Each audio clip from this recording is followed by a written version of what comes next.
اللهم صل على سيدنا محمد وعلى آل سيدنا محمد وبارك وسلم. اللهم صل على سيدنا محمد وعلى آل سيدنا محمد وبارك وسلم.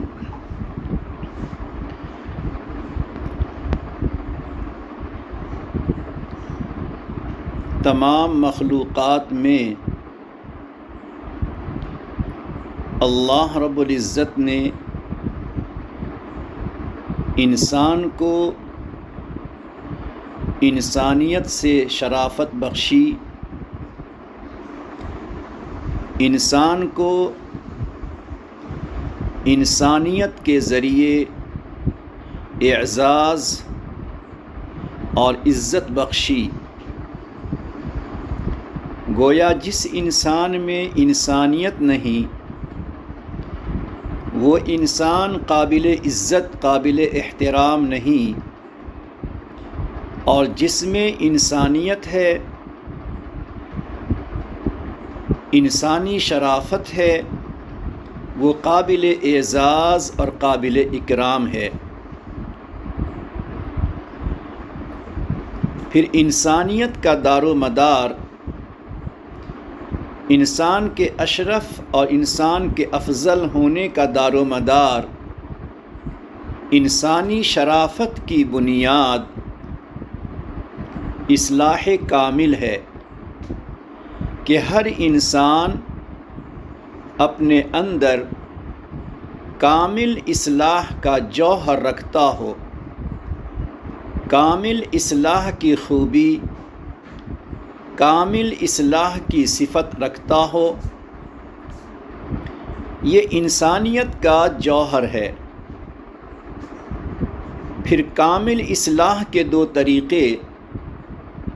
گزشتہ مجلس میں بتلائے گئے. پہلا طریقہ توبہ استغفار، کفر سے، نفاق سے، شرک سے، گناہ کبیرہ سے، ظاہری اور باطنی گناہوں سے توبہ استغفار، جس کی تفصیل گزر چکی.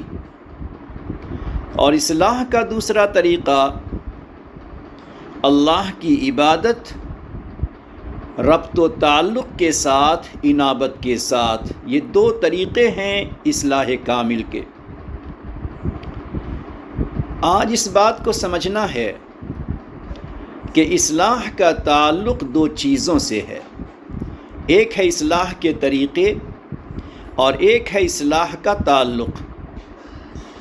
اصلاح کا تعلق ہمارے جسم ظاہر سے بھی ہے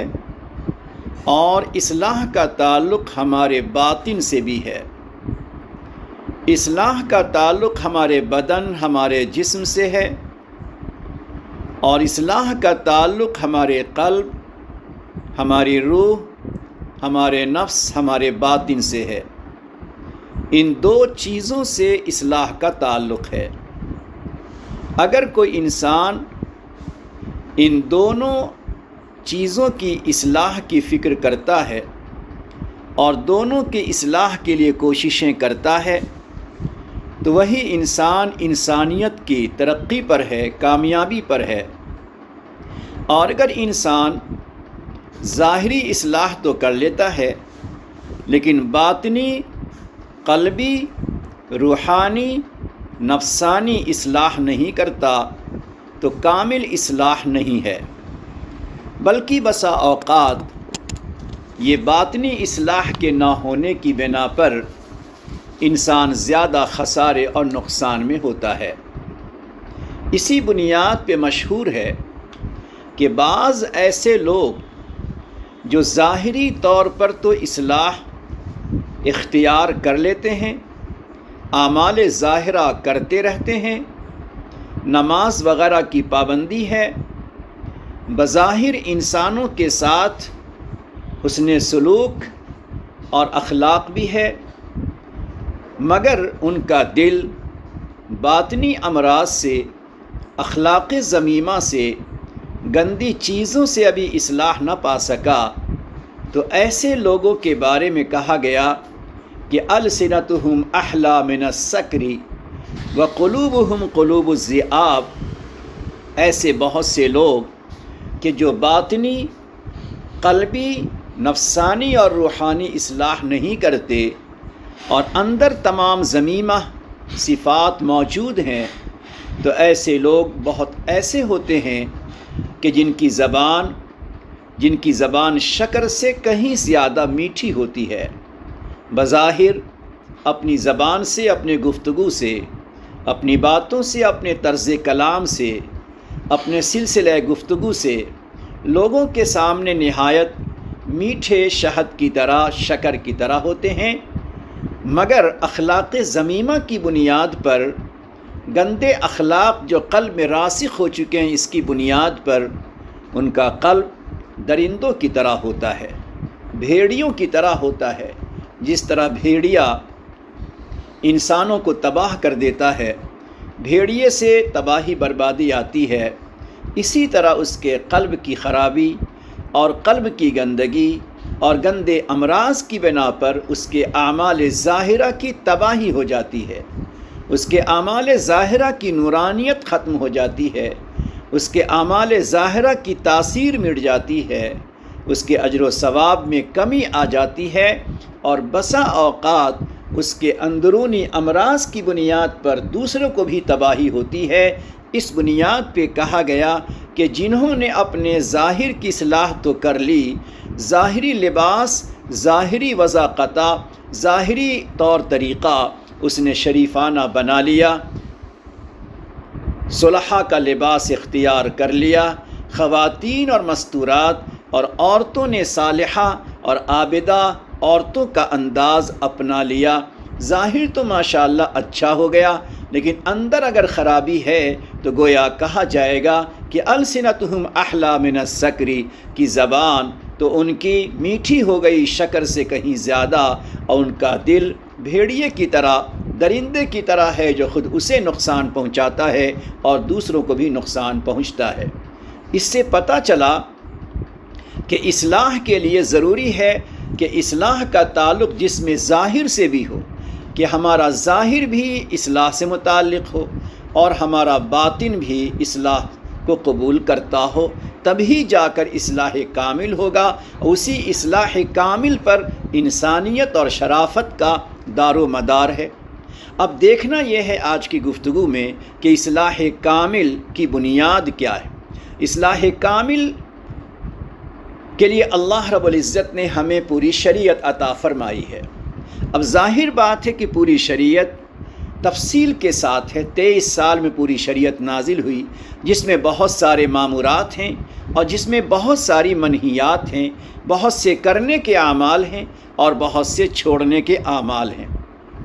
بہت سے کرنے کے اعمال ہیں، بہت سے چھوڑنے کے اعمال ہیں۔ تو ظاہر بات ہے کہ جو کرنے کے اعمال ہیں اسے کرنا ہے، اور جسے چھوڑنا ہے اسے چھوڑنا بھی ضروری ہوگا۔ یہ دو چیزیں ہمارے لیے لازم اور ضروری ہے۔ تاہم خاص طور پہ یاد رکھیے کہ اللہ رب العزت نے جس طرح اصلاح کامل کے لیے پوری شریعت دی ہے، اور شریعت 23 سالہ زندگی پر پھیلی ہوئی ہے، قرآن و حدیث میں وہ پوری شریعت مشتمل ہے۔ اللہ رب العزت کی شان حکیمانہ دیکھیں کہ اللہ نے پوری شریعت کو اختصار کے ساتھ بیان کر دیا۔ اللہ رب العزت نے اصلاح کامل کا ایک مختصر سا طریقہ ہمیں اور آپ کو دے دیا، اور فرمایا وَلَكُمْ فِي رَسُولِ اللَّهِ أُسْوَةٌ حَسَنَةٌ۔ در حقیقت نبی اکرم صلی اللہ علیہ وسلم کی 23 سالہ زندگی کو اپنی نگاہوں میں رکھو، آپ کے حالات کو پڑھو، آپ کے حالات کو سنو، آپ کی عبادتوں کے انداز کو، آپ کے روزے کے انداز کو، حج اور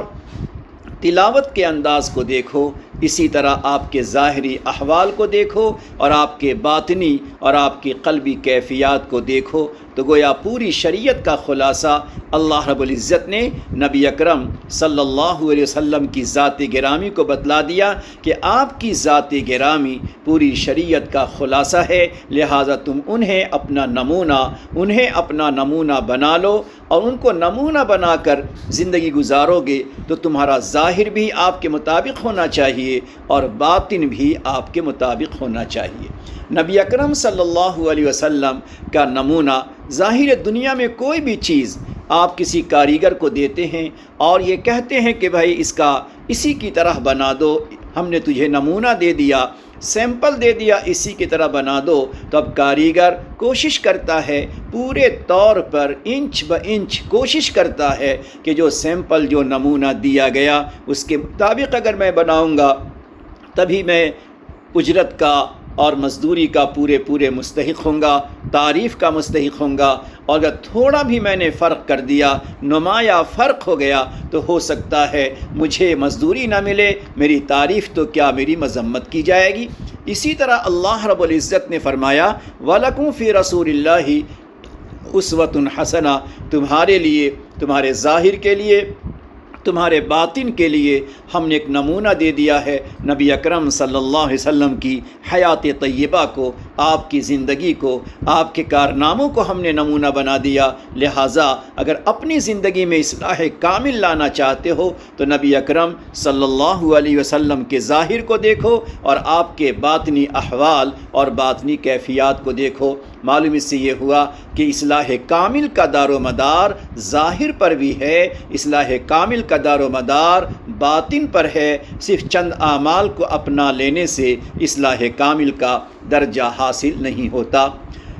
جب بندہ دونوں چیزوں پر کوشش کرتا ہے، جب اصلاح کامل کی کوشش بندہ کرتا ہے تو اس کے بعد اللہ رب العزت نے کیا بشارت سنائی؟ دو بشارت بطور خاص فرمائی۔ من عمل صالحا من ذکر او انثی، یہاں عورتوں کا بھی تذکرہ بطور خاص کیا گیا ہے کہ جو میرے بندے ایمان والے،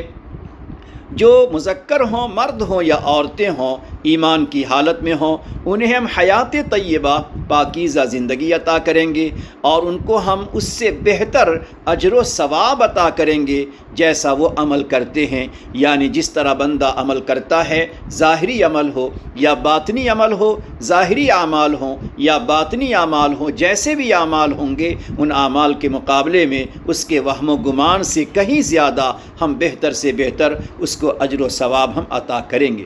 اس آیت میں اللہ رب العزت نے ہمیں اور آپ کو ایک خاص بات کی طرف اشارہ کر دیا ہے کہ دیکھو، صرف یہ گمان کر لینا کہ میری اصلاح ہو گئی، یہ گمان کر لینا کہ میں اصلاح کے راستے پر ہوں، جیسے بہت سے سالک ہوتے ہیں کسی سے اپنا دامن جوڑ لیتے ہیں، اصلاحی تعلق قائم کر لیتے ہیں، تھوڑا بہت تسبیح بھی پڑھ لیتے ہیں اور یہ سمجھتے ہیں کہ میری اصلاح ہو رہی ہے اور میں اصلاح کر چکا ہوں۔ نہیں، اللہ رب العزت نے اس آیت میں اشارہ کر دیا کہ اپنے گمان، اپنے وہم پر نظر نہ رکھو، اپنی زبانی دعوے پر نظر نہ رکھو۔ چنانچہ اس آیت کے شان نزول میں کہا گیا ہے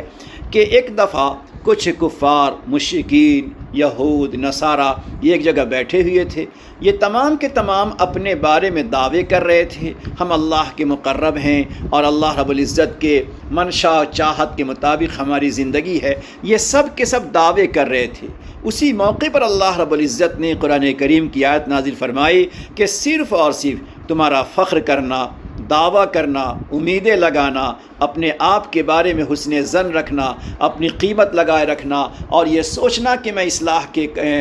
راستے پر ہوں، میں کامیابی کے راستے پر اس سے نہیں ہو سکتا، بلکہ اس کے لیے محنت اور مجاہدہ تجھے کرنا ہوگا۔ بغیر محنت و مجاہدے کے کچھ بھی حاصل تمہیں نہیں حاصل ہو سکتا۔ اس لیے کہا من عمل صالحا من ذکر او انثی وہو مؤمن، کہ اسے عمل صالح کرنا ہوگا، اعمال صالحہ سے اپنے جسم کو مزین کرنا ہوگا اور اپنے قلب کو بھی اخلاق حمیدہ سے اپنے قلب کو، اپنی روح کو مزین اور روشن کرنا ہوگا۔ صرف زبانی دعوے سے، حسن ظن سے، امید لگا لینے سے، اپنے آپ کے بارے میں اچھے خیال اور اچھے وہم میں مبتلا ہونے سے اصلاح نہیں ہوتی۔ وہ اللہ رب العزت نے اصلاح کا یہ طریقہ ہمیں اور آپ کو عطا فرما دیا ہے۔ اب اس کے ساتھ ساتھ کہ ہمارے اعمال جن پر اللہ رب العزت نے حیات طیبہ اور بہتر اجر و ثواب کا وعدہ کیا ہے، اعمال صالحہ کے لیے جو چیز سب سے زیادہ ذریعہ بنتی ہے، جو چیزیں ذریعہ بنتی ہیں جس سے انسان میں اعمال صالحہ کے کرنے کا جذبہ ابھرتا ہے اور اعمال صالحہ کی کیفیت، اس کی ادا، اس کے کرنے کا طور طریقہ بہتر سے بہتر ہوتا ہے، اس کے لیے دو چیزیں ہیں۔ ایک کو معرفت الہی کہتے ہیں اور ایک کو محبت الہی کہتے ہیں۔ معرفت الہی سے مراد اللہ کی معرفت۔ انسان کے دل میں جب اللہ کی معرفت بڑھے گی، یعنی اللہ کی عظمت، اللہ کے صفات، اللہ کے کمالات جتنے زیادہ دلوں میں آتے جائیں گے، جتنی صفات بندوں کے دل میں آتی جائے گی، بندہ اپنے اللہ کی مخلوقات پر جتنا غور و فکر کرتا چلا جائے گا، اللہ کی عظمت و جلال اس کے دل میں جس قدر بیٹھتے چلے جائیں گے، اتنا ہی اللہ کی معرفت ہوگی۔ تو جس کے دل میں اللہ کی معرفت زیادہ ہو اور دوسرے نمبر پر جس کے دل میں محبت الہی کا جذبہ زیادہ ہو، یہ دو چیزیں جس سالک کے دل میں، جس عورت کے دل میں، جس مرد کے دل میں، جس بیت ہونے والے انسان کے دل میں، جس عام مومن کے دل میں یہ دو جذبے ہوتے ہیں، ایک کو معرفت الہی کا جذبہ اور ایک کو محبت الہی کا جذبہ، یہ دو جذبے جب دل کے اندر ہوتے ہیں تو اعمال صالحہ پر عمل کرنا بہت آسان اور اخلاق حمیدہ کو سیکھنا، اخلاق حمیدہ سے اپنے دل کو متصف کرنا بہت آسان ہوتا ہے۔ گویا آج کی گفتگو میں ہمیں ایک اور بات معلوم ہو گئی کہ اگر ہم اعمال صالحہ پر جمنا چاہتے ہیں، اپنے ظاہر اپنے باطن کی اصلاح چاہتے ہیں اور اعمال صالحہ پر استقامت چاہتے ہیں اور اخلاق حمیدہ سے اپنے دل کو مزین اور روشن کرنا چاہتے ہیں، تو دو خوبی اپنے اندر پیدا کیجئے۔ ایک کو معرفت الہی اور دوسرے کو محبت الہی کہتے ہیں۔ یہ دو خوبی ایسی ہے جس کی بنا پر انسان میں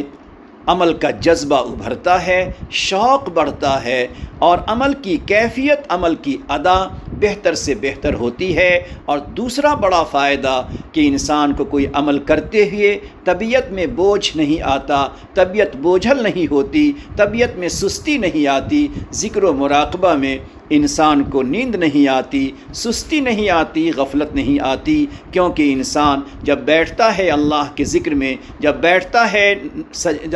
ہے عبادت و تلاوت میں، جب ہوتا ہے نماز میں، اس نماز، عبادت، تلاوت، ذکر اور مراقبے میں جب اللہ کی معرفت، اللہ کی عظمت، اللہ کی قدرت، اللہ کے تقدس کا احساس ہوتا ہے اور دوسری طرف اس کے دل میں جذبہ محبت بھی ہوتا ہے، تو اس کے بعد اس کے لیے عبادت کا انداز، شوق عبادت، جذبہ عبادت، تمنائے عبادت، آرزوئے عبادت میں اضافہ ہوتا ہے، اس کی عبادت بہتر سے بہتر ہوتی ہے۔ لہٰذا اگر ہم یہ چاہتے ہیں کہ ہماری عبادت بہتر ہو، کامل اصلاح ہو جائے، ظاہر کی اصلاح بھی، باطن کی اصلاح بھی، اعمال صالحہ بھی بہتر سے بہتر ہو، استقامت کے ساتھ ہو، سستی اور غفلت، نیند وغیرہ نہ آئے، تو یہ دو خوبی اپنے اندر پیدا کیجئے۔ ایک کو معرفت الہی کہتے ہیں، ایک کو محبت الہی کہتے ہیں۔ یہ دو جذبے ایسے ہیں جو انسان کو اصلاح کامل کی طرف، انسان کو اعمال صالحہ کی طرف، انسان کو اخلاق حمیدہ کی طرف لے جاتے ہیں۔ اللہ رب العزت ہمیں اور آپ کو یہ دونوں صفت، ان دونوں خوبی، ان دونوں صفات سے اللہ نوازے اور ہمارے دلوں کو اللہ ان دونوں کمالات سے مزین فرمائے۔ اس کے لیے ہمارے اکابر اور مشائخ کہتے ہیں کہ ذکر الہی کی کثرت سے انسان کے دل میں جذبہ محبت میں اضافہ ہوتا ہے، اور جب بار بار اپنے اللہ کا نام لیتا ہے، بار بار اپنے اللہ کا نام لیتا ہے، تو اللہ کے کمالات، اللہ کی صفات اس کے قلب پر منکشف ہوتی ہیں، اس کے قلب پہ ظاہر ہوتی ہیں۔ تو گویا ذکر الہی ذریعہ ہے محبت الہی کے بڑھنے کا، ذکر الہی ذریعہ ہے معرفت ربانی کے بڑھنے کا۔ اس لیے ہمیں پابندی کے ساتھ اپنے اللہ کا ذکر کرنا چاہیے۔